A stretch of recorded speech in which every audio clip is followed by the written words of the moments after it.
ये कौन सा टाइप है? नहीं वो आगे दुकान है सर, आपको कोई लाइन कटर करवा दिया, मैं इसकी बात कर रहा हूँ। ये सब जितने हम लोग चल रहा है लाइन के अंदर है। नहीं, दुकानदार लाइन कटर ही है।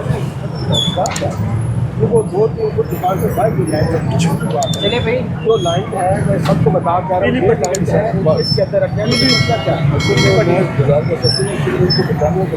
लाइन के अंदर तो हमारी जो दुकान है पीली पट्टी के अंदर है। ठीक है सर, ठीक है, नहीं उससे बात गवर्नमेंट ऑफ पंजाब की तरफ से एक लाइन डिफ़ाइन की गई है। उस डिफ़ाइन लाइन जो है उसके अंदर सामान अगर नहीं रखा जाएगा तो उस दुकानदार के ख़िलाफ़ एक्शन लिया जाएगा जो उस लाइन से बाहर सामान रखेगा।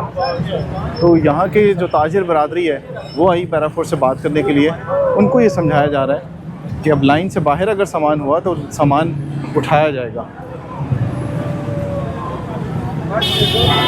ये देखें, ये सब्ज़ी का ठिया है और ये ठिया वो ठिया, इसके जो लोग हैं वो अपना ठिया बंद करके भाग गए यहाँ से।